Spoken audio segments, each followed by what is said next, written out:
Hello, football junkies. Dave Burke, First Star Football Report here with a look at 4 games in Southwest Ohio in week 2 we've got our eyes on.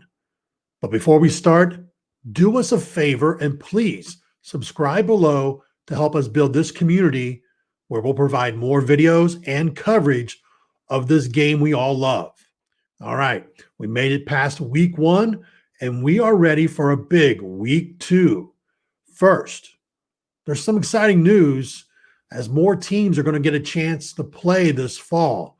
With news as Middletown will take the field this week and will soon be joined by teams in the Dayton Public League and defending Division III state champion Trotwood Madison, who received news they can get started.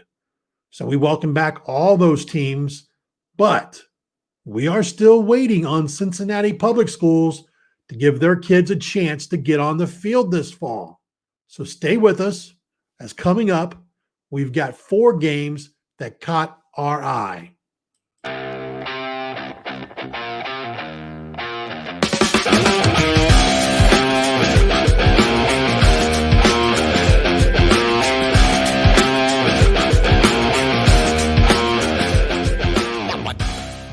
We want to thank First Star Logistics for all the support of First Star Football Report.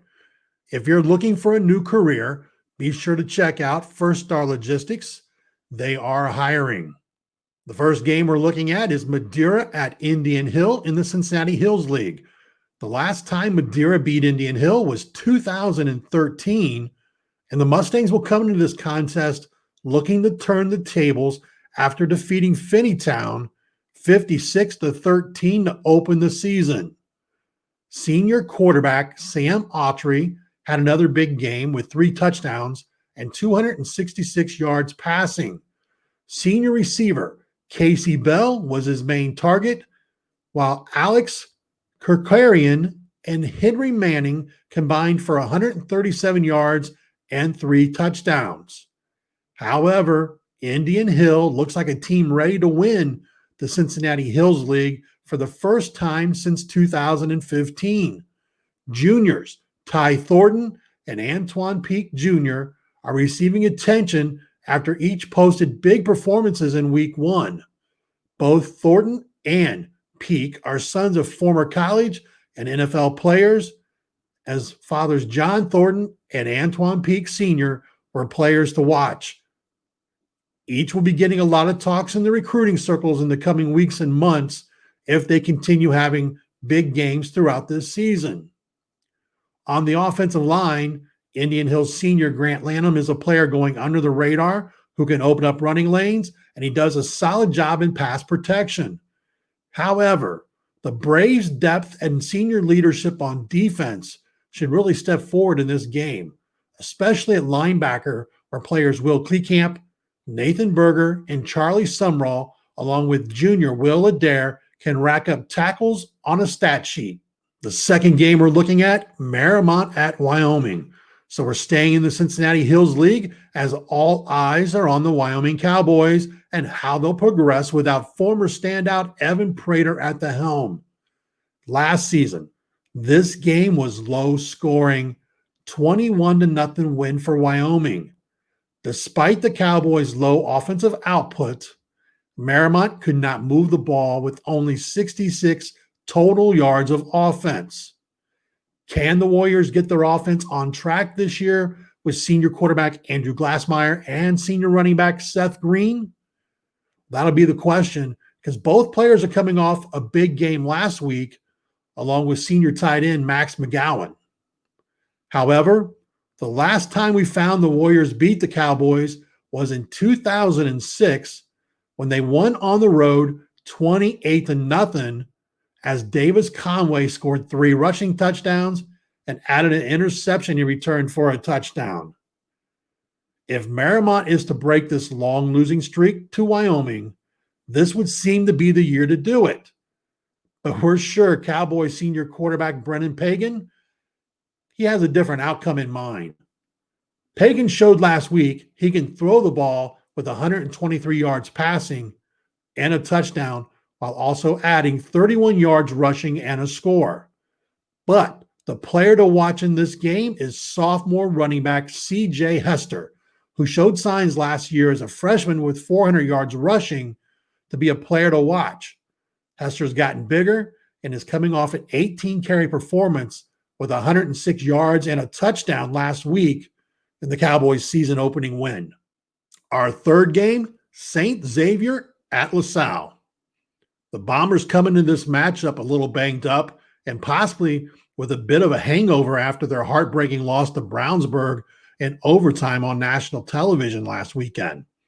They also go into the game without a possible playmaker in Max Clare, who went out with an injury. In Clare, the Bombers lose their backup quarterback and a big tight end target for quarterback Brogan Mackay. The Lancers' secondary could force the Bombers to run the ball, something they struggled to do in week 1 with only 10 yards on the ground. For the Bombers to win, they'll need better play along the offensive line, especially from Cameron Collins and Brian Parker, 2 top junior prospects in the area. They also need to keep the Lancers' secondary from taking away the passing game and giving playmaking receiver Liam Clifford, a Penn State pledge, a chance to make big plays. LaSalle will enter feeling confident with their week 1 win over Elder in double overtime. However, they saw their defense give up 52 points and 435 yards of total offense to the Panthers, something we're sure head coach Pat McLaughlin drove home all week. The Lancers won last year 22-15, and they'll be favored to win this game as well. But this is what makes the Greater Catholic League special, as you never count out a Steve Speck coach team. Bombers senior linebacker Matthew Devine and the rest of the defense will need to slow down Lancers standout Zach Branham at quarterback and Jabron Payne, who showed last week why so many college programs are after his talents. First Star Logistics Week 1 Defensive Player of the Week winner Eli Kirk of St. Xavier will need to have another big game. Our fourth game is Hamilton Badin at Kettering Alter. This is a First Star Logistics First Star Football Report Game of the Week, as we'll be at Fairmont as the Knights will be looking for some revenge after dropping 2 games to the Rams last season. Added to those losses was the fact the Rams outscored the Knights 80-28 in the 2 contests. Rams junior quarterback Landon Vitoric came up big in his first career start with 238 yards and 4 touchdowns while hitting on over 86% of his throws. The Knights' defensive line, especially James Keithley and Derek Shepard, must apply pressure. The Knights' secondary, led by Ohio State pledge C.J. Hicks, must shut down the sophomore receiving duo of Braden and Lucas Moore, who combined for 200 yards receiving and 3 touchdowns last week.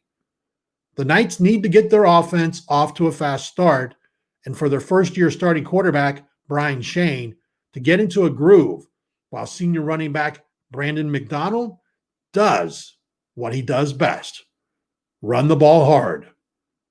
With a shortened season, this game has a lot more meaning, as the winner could have the upper hand in winning the Greater Catholic League co-ed title. There you have it, 4 games in Southwest Ohio in week 2 that we felt we needed to talk about. If you liked this video, be sure to hit the subscribe button.